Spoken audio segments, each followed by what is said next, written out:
Purihin ang Panginoon, isang maligayang pakikinig po muli sa ating programang Defend the Faith dito po sa Emmanuel TV Network.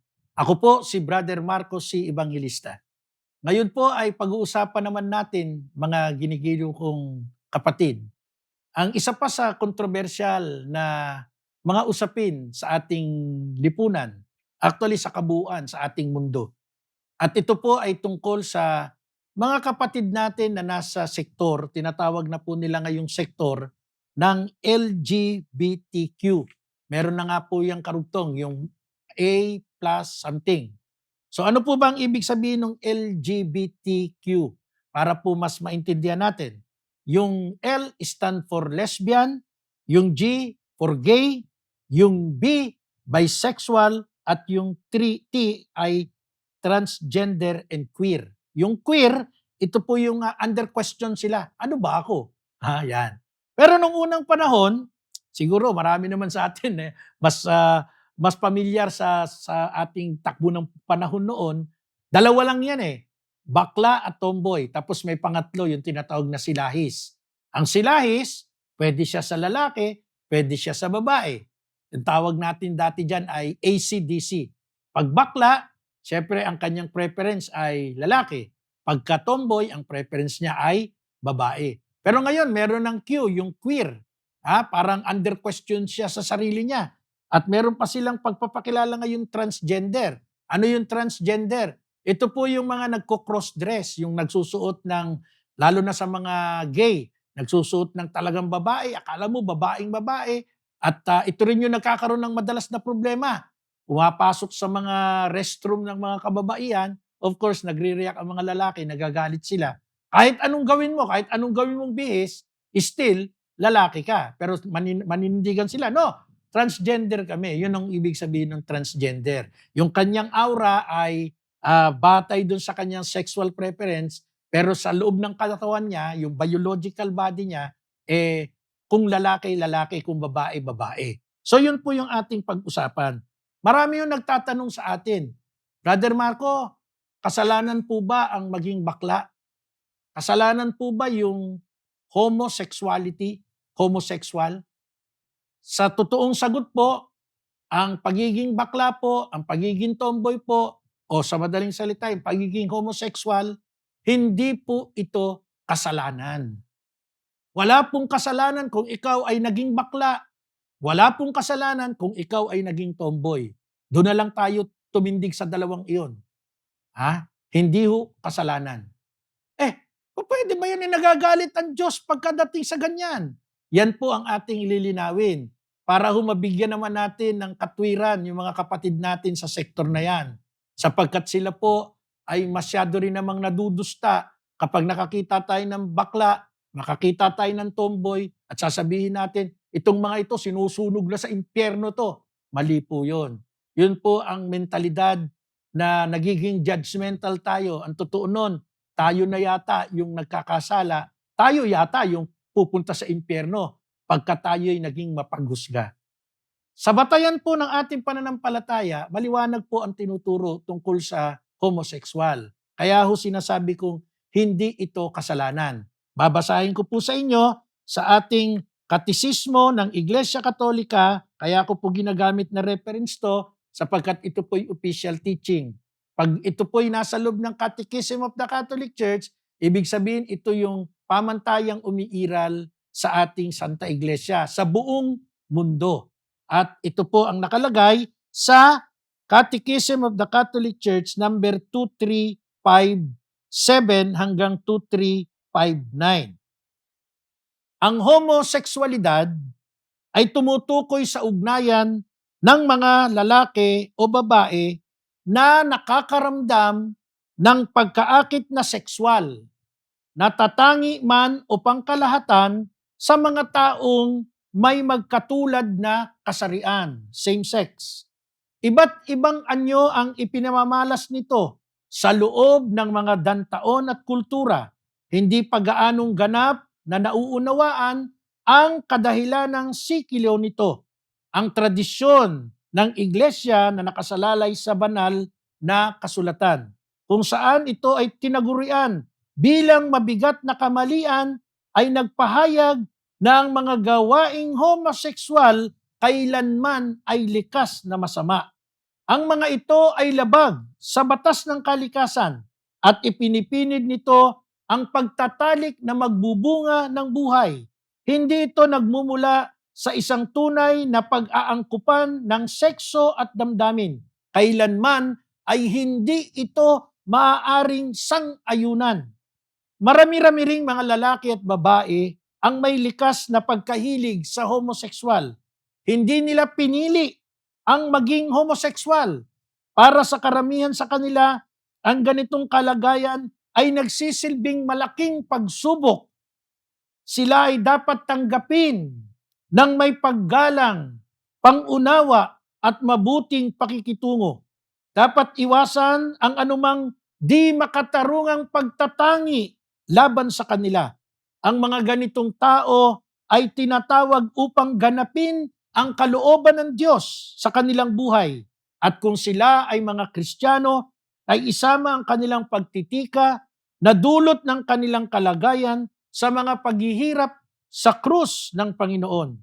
Ang mga taong homosexual ay tinatawag sa kalinisan sa pamamagitan ng pagsusupil sa sarili na magbibigay sa kanila ng kalayaan panloob at kung magkaminsan sa pamamagitan ng isang pagkakaibigang di makasarili at sa paraan ng pagdarasal at ng mga biyaya ng sakramento ay maaari nilang matamo ng dahan-dahan ngunit walang tinag ang kaganapan ng buhay Kristiyano. So, sa tanong, masama po ba ang maging homosexual? Ang sagot, hindi po. At sa halip, sinasabi pa po ng ating Santa Iglesia na sila'y dapat tanggapin ng may paggalang, pangunawa at mabuting pakikitungo, dapat iwasan ang anumang di makatarungang pagtatangi laban sa kanila. Yan po ang turo ng Santa Iglesia. Meaning to say, pag ikaw pala'y homosexual, ikaw pala'y bakla, ikaw pala'y tomboy, hindi ka pwedeng sabihin na, ikaw mapupunta ka sa impyerno. Mali po. Yung nagsabi nun, yun pa ang nagdidelikadong pumunta ng impyerno. Ano po ang masama? Ano po ang kasalanan? Hindi ho yung pagiging homosexual. Kasi hindi naman po nila pinili yan. Hindi po nila gusto yan sa totoo lang. Sa mga pag-aaral, pag tinanong mo yung mga nariyan sa ganyang kalagayan, hindi nila gusto yan. Napakahirap po ng kanilang kalagayan. Kaya nga sabi ng ating catechism, tinatawag sila sa kabanalan. The call to chastity. Tinatawag sila sa pagiging mabuti, pagiging malinis, at yung kalagayan nilang iyan, yan yung challenge sa kanila. Ialay nila sa paghihirap ni Kristo. At the end, yan pa ang magdadala sa kanila patungo sa kaharian ng langit. Bakit? Kasi yung self-control, isa sa katangian, isa sa virtue na nais ng Diyos na mayroon ng isang Kristiyano. Ano ang kasalanan? Ang kasalanan po ay yung nakita natin sa kaganapan ng Sodoma at Gomora. Ito po yung tagpo na makikita po natin sa Genesis chapter 19, verse 4 at 6. Ganito po ang ating mababasa. Nang matutulog na ang mga bisita, pinaligiran ng mga lalaking taga-Sodoma ang bahay ni Lot. Nandun lahat ang mga lalaking taga-city, bata at matanda. Tinawag nila si Lot at tinanong, "Nasaan yung mga lalaking nakituloy sa iyo ngayong gabi? Ilabas mo sila. Gusto namin silang makasex." Sino yung sumisigaw? Lahat po ng mga lalaki sa bayan o sa lungsod ng Sodoma, bata at matanda, puro lalaki. Ano ang kanilang nais dun sa bisita ni Lot? Ilabas mo yung bisita mong lalaki, yung dalawa. Anong gagawin nila? Gusto namin silang makasex. Yan po ang nakalagay sa Biblia. Ano ang sumunod na tagpo? Lumabas si Lot at sinara niya ang pinto. Sinabi niya sa kanila, "Mga kaibigan, please lang, huwag niyong gawin yan. Napakasama niyan. Meron akong dalawang anak na virgin pa. Ilalabas ko sila dito at bahala na kayo kung anong gusto niyong gawin sa kanila. Pero huwag ninyong galawin ang mga lalaking ito bisita ko sila, kaya kargo ko sila. Mga ginigiliw kong mga kapatid, ang Biblia po ang mismong nagpakita ng kahayagan. Ano po ang kinapupuutan ng Diyos? Hindi ho yung pagiging homoseksual. Hindi po yung pagiging bakla. Napuutan Diyos doon po sa akto ng homoseksualidad. Yun pong makipagniig ang lalaki sa kanyang kapwa lalaki. Kaya ang sabi po ni Lot sa kanyang mga kababayan doon po sa Sodoma, napakasama niyan. Yun po ang paglalarawan ni Lot doon sa mga kalalakihang sumisigaw na nais palabasin yung kanyang dalawang panauhing lalaki. Napakasama niyan. Mula po sa Lumang Tipan, kung atin pong titingnan ang Roma chapter 1, verse 26 hanggang 27, ay ganito naman po ang ating mababasa. Dahil dito'y hinayaan sila ng Diyos sa mahahalay na pita. Ayaw nang makipagtalik ng mga babae sa mga lalaki. Sa kapwa babae na lamang sila nakikipag-ugnayan. Gayon din naman ang ginawa ng mga lalaki.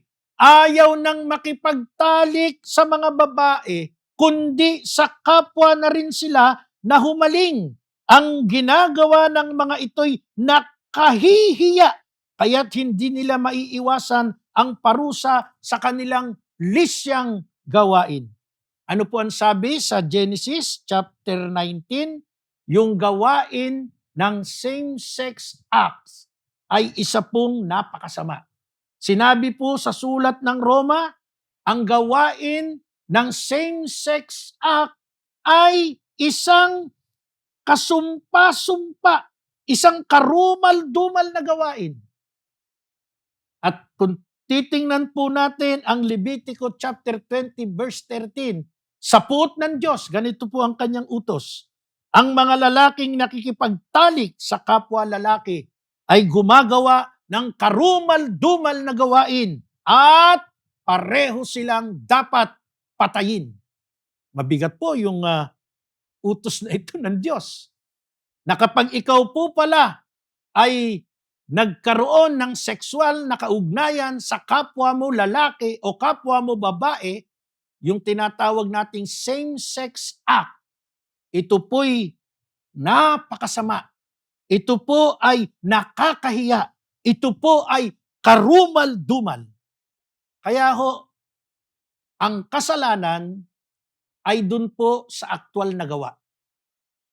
Kaya ho yung mga ikinakasal na lalaki sa lalaki, babae sa babae, yan po'y karumal-dumal sa paningin ng Diyos. Yan po'y nakakahiya.